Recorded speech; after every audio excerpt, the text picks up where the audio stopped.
बिस्मिल्लाहिर्रहमानिर्रहीम। अस्सलाम वालेकुम। इन्फो टीवी में आपको खुश आमदीद कहते हैं। आज 2 अप्रैल 2025 रोज़ बहुत सऊदी अरब की ताज़ा तरीन खबरों के साथ मैं हूं वसीम। सऊदी अरब के हर महबती सूरत हाल पर नज़र रखने के लिए आप इन्फो टीवी को सब्सक्राइब कर लें, घंटे के निशान को दबा दें। आज के न्यूज़ बुलेटिन को मुकम्मल देखें। शुरू करते हैं पहली खबर के साथ। मस्जिद हरम रमज़ान मुबारक में गोल्फ कार्ट इस्तेमाल करने वाले ज़ायरीन की तादाद 10 लाख से ज़्यादा हो गई। इदारा अमूर हरमैन शफ़ीन ने कहा है कि रमज़ान मुबारक 1446 हिजरी मुताबिक 2025 के दौरान इलेक्ट्रिक गोल्फ कार्ट सर्विस से 10 लाख से ज़्यादा ज़ायरीन मुस्तफ़ीज़ हुए हैं। इदारा अमूर हरमैन शफ़ीन ने अपने ऑफिशियल अकाउंट ट्विटर पर कहा कि माह मुबारक के दौरान मस्जिद हरम में गोल्फ कार्ट सर्विस इस्तेमाल करने वालों की तादाद 10,14,137 रही। इदारा हरमैन शरफैन ने मजीद बताया कि आदाद शुमार के मुताबिक रमज़ान मुबारक की 27वीं शब को 57,000 से ज़्यादा लोगों को गोल्फ कार्ट सर्विस फराहम की गई। गोल्फ कार्ट से उम्रा करने की सहूलत ख़ास तौर पर बुजुर्गों और खसूसी ज़रूरियात के हामिल अफराद के लिए है, ताकि वह मस्जिद हरम में रश के दरमियान आसानी से अपना उम्रा कर सकें। वाज़ेह है कि गोल्फ कार्ट से तवाफ़ के लिए एक ज़ायर का किराया 50 रियाल जबकि सही के लिए 50 रियाल मुकर्रर है। एक गोल्फ कार्ट में कम अज़ कम 6 लोगों की गुंजाइश होती है। सऊदी अरब में गोल्ड मार्केट में रेट क्या रहे हैं। इंटरनेशनल गोल्ड मार्केट में मंगल को सोने के रेट फी औंस $3,143 तक पहुंच गया। मार्केट में कारोबार के आगाज़ के साथ ही एक औंस सोने की कीमत 3,148 तक पहुंच गई थी, जिसके बाद कमी वाक़ई हुई। सऊदी अरब की खबर एजेंसी एसपी के मुताबिक यूएस गोल्ड फ्यूचर में भी कीमतें 0.6% बढ़ गई। इंटरनेशनल गोल्ड मार्केट जो है उसमें सोने की कीमतों में इजाफे के बाद मंगल को सऊदी मार्केट में भी कीमतें बढ़ गईं। 24 कैरेट 1 ग्राम के रेट 370 रियाल 81 हलाला रहे, जबकि 22 कैरेट 1 ग्राम की कीमत 346 रियाल और 32 हलाला तक पहुंच गई। खलीज और अरब ममालिक में सबसे ज़्यादा 21 कैरेट का सोना इस्तेमाल किया जाता है। उसके फ़ी ग्राम के जो रेट हैं वो 330 रियाल और 58 हलाला रहे। 18 कैरेट 1 ग्राम सोना 283 रियाल और 76 हलाला में फ़रोख्त होता रहा। सऊदी अरब के एयरपोर्ट से जमजम वाटर घर कैसे लेकर जाया जाए। सऊदी अरब की वज़ारत हज और उम्रा के मुताबिक सऊदी अरब के एयरपोर्ट से सफ़र करने वाले आदमीन सरकारी तरीक़ाकार पर अमल करते हुए जमजम का पानी आसानी से अपने घर लेकर जा सकते हैं।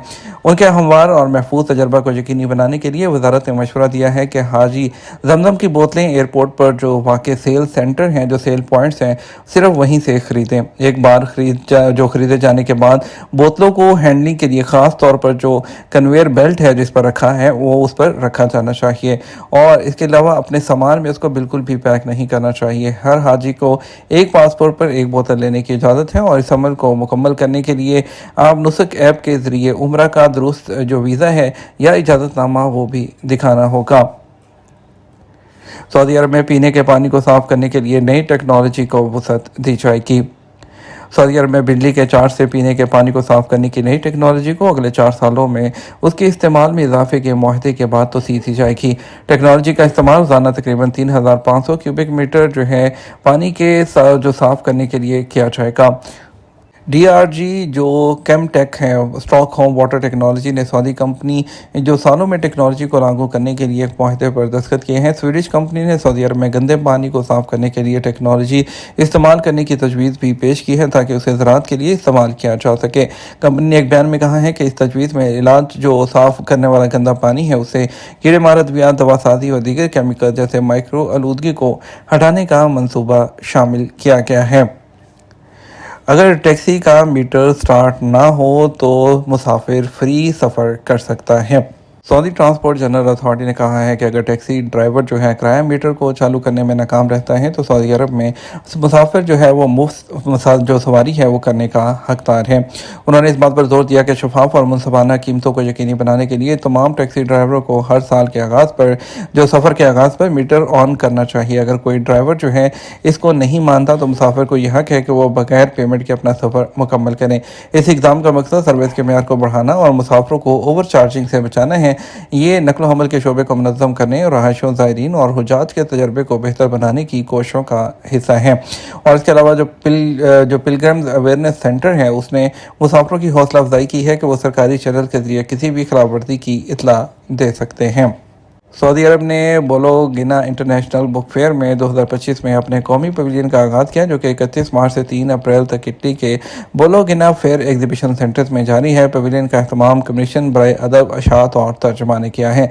लिटरेचर अथॉरिटी के CEO डॉक्टर अब्दुल लतीफ़ आल वसन ने कहा कि सऊदी अरब की शिरकत का मकसद अशात के शोबे को आगे बढ़ाना है।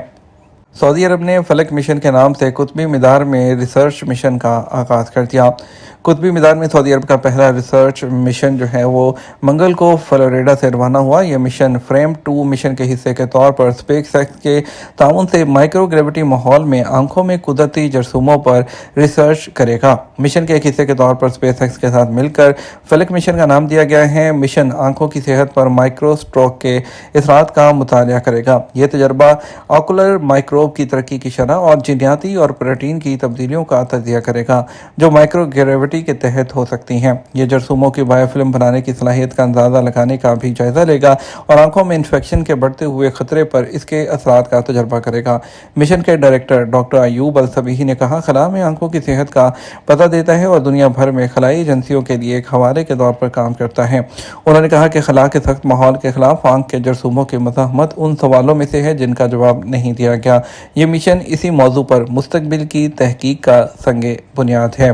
सरमायाकारी करने का मुआहदा करने के लिए सऊदी अरब का दौरा करने का इरादा रखते हैं। अमेरिकन सदर डोनाल्ड ट्रंप ने कहा कि वो मई में सरमायाकारी मुआहदा करने के लिए सऊदी अरब का दौरा करने का इरादा रखते हैं, जो उनका दूसरी मरतबा सदर बनने के बाद पहला गैर मुल्की दौरा होगा।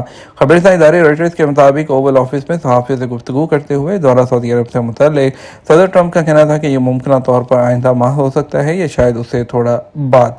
ताहम रॉयटर्स ने 4 ज़राए के हवाले से रिपोर्ट किया है कि इस दौरे के लिए मई के वक्त का इंतखाब किया जा चुका है। ताहाल इनके दौरे की हतमी तारीख जो है वो सामने नहीं आई है।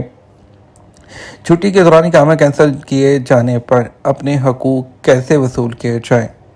फैसल मुगल ने सवाल किया कि मेरा हरूफ फाइल हुए 3 साल हो गए, तरहील के अलावा वतन जाने का क्या कोई तरीका है? सऊदी अरब में गैर मुल्की कारकुनों के लिए हरूफ फाइल सिस्टम होने पर उनके तमाम मामला रुक जाते हैं, जैसा कि इससे पहले भी हरूफ के बारे में कई बार बताया जा चुका है। ताहम मुख्तसर तौर पर दोबारा जो है इसके बारे में बता दिया जाएगा। हरूफ किसी भी गैर मुल्की कारकुन के लिए इंतहाई मुश्किल मसला होता है। हरूफ फाइल होने के 15 दिन के अंदर कफील उसे कैंसिल करा सकता है। उसके बाद जो है उसकी जो फाइल है वो अभी उसके लिए सिस्टम दूसरा हो चुका है, जिसमें 60 दिन के बाद अगर जो है कफील से सिस्टम से हट जाता है और गवर्नमेंट के सिस्टम में होता है 60 दिन के अंदर अगर तो नकल कफाला ले ले या फिर जो है फाइनल एग्जिट पर चला जाए। 60 दिन के बाद जो है वो हरूफ परमानेंट हो जाता है। फिर उसके बाद उसको जो हटाना बहुत ही दुश्वार होता है। उसके लिए कारकुन को तमाम सबूतों के साथ लेबर कोर्ट से रजू करना होगा, जहां ये जाहिर करना होगा कि कारकुन मौजूद था और जिस कारकुन का हरूफ लगा हो ना तो उसका इकामा तजदीद होता है, ना ही खरूज रहाई लगता है। इसलिए आपको चाहिए सफारत खाना के शोबा वेलफेयर से रजू करें, जो आपको वतन भिजवाने के लिए मदद कर सकता है। इसके अलावा एक और सवाल किया गया कि मैं पाकिस्तान गया था, छुट्टी की वजह से नहीं आ सका, मेरा इकामा भी ख़त्म हो गया, कंपनी ने तजदीद भी नहीं करवाया है, मेरे हकूक़ भी कंपनी के ज़िम्मा है, वापस कैसे जा सकता हूँ? इकामा और खुजोदा की मुद्दत में तोसी के लिए मुकर्रर फ़ीस अदा करके तोसी करवाई जा सकती है, लेकिन आपका कहना है कि आपकी कंपनी ने इकामा कैंसिल कर दिया, यानी कि आपको आपके इकामा को तजदीद नहीं करवाया और इकामा आपका एक्सपायर हो गया और आपकी छुट्टी भी एक्सपायर हो चुकी है। सऊदी अरब वापस आने का एक ही तरीका है कि आप किसी दूसरी कंपनी का वीज़ा लें और आप उस पर आ जाएँ। और मौजूदा सूरत हाल में ज़ाहिर है कंपनी ने आपका इकामा नहीं रिन्यू किया तो आपका दूसरा वीज़ा भी जारी नहीं करेंगे। अगर आपके हकूक़ ज़्यादा है यानी सर्विस को 5 साल से ज़्यादा हो चुके हैं तो आप पाकिस्तान में ही रहते हुए ओवरसीज़ पाकिस्तानी जो वजारत है उससे रजू करें, उन्हें दरख्वास्त दें जिसमें इकामे की कॉपी, खरूजोदा कंपनी से एग्रीमेंट की कॉपी भी अटैच करें, जो हकूक़ आपके बनते हैं वो भी दर्ज करें। ओवरसीज़ फाउंडेशन को दरख्वास्त देने से आपका मामला पाकिस्तान से फ़ॉरेन ऑफिस के ज़रिए सफारत खाना पहुँचेगा और यहाँ से सफारत खाना लेबर कोर्ट में आपका केस दायर करेगा। याद रहे कि केस दायर करते वक्त यह नुकता ज़रूर लिखें कि खरूजोदा की खिलाफ वर्जी जो है वो आपके जानब से नहीं हुई थी, ताकि लेबर ऑफिस भी आपके हकूक़ की वसूली के साथ साथ आपके दीगर अमूर पर भी काम कर सकें। 5 ऐसी ग़िज़ाएँ जिन्हें कभी भी एयर फ्रायर में नहीं डालना चाहिए। पनीर की कुछ इक़साम ऐसी हैं जिन्हें एयर फ्रायर में नहीं रखा जाता। जब पनीर पिघल जाता है तो उसे एयर फ्रायर में नहीं रखा जा सकता। गोश्त के बहुत बड़े टुकड़ों को भी एयर फ्रायर में नहीं रखा जा सकता क्योंकि वो काफ़ी हवा की गर्दिश को रोकते हैं, इसलिए गोश्त बाहर से ज़्यादा पक जाएगा और अंदर से ना काफ़ी पका हुआ होगा। चावल और पास्ता को एयर फ्रायर में पकाने की सिफारिश नहीं की जाती क्योंकि उन्हें पानी की एक बड़ी मिकदार की ज़रूरत होती है, जो कि इस डिवाइस में खाना पकाने के लिए मौजूद नहीं। पत्तों वाली या पानी से भरपूर सब्ज़ سبزیاں جو ہیں وہ بھی نہیں رکھی جا سکتی ہیں، یہ چیزیں اس میں اڑ سکتی ہیں اور اسے خراب بھی کر سکتی ہیں، اور جو ہے ان کو روایتی لہٰذا ان چیزوں کو روایتی طریقوں کا استعمال کرتے ہوئے پکانا زیادہ بہتر ہوتا ہے۔ اس کے علاوہ کچھ چٹنی والے پکوان ہوتے ہیں، اس طرح وہ پکوان جن میں چٹنی ہوتی ہے اسے بھی آپ ایئر فرائر میں نہیں رکھ سکتے۔ ایسی ڈش کوئی بھی قسم کی ہو اسے روایتی برتنوں میں گرم کرنا زیادہ بہتر ہوتا ہے۔ یہ تو ہمارا اب تک کا نیوز بلیٹن، آپ مزید اور اہم خبروں کے لیے ہمارا شام 6 بجے کا نیوز بلیٹن دیکھ سکتے ہیں۔ اس کے ساتھ ہم آپ سے اجازت چاہیں گے، ویڈیو کو لائک اور شیئر کیجیے گا۔ آپ کے قیمتی وقت کا شکریہ۔ السلام علیکم۔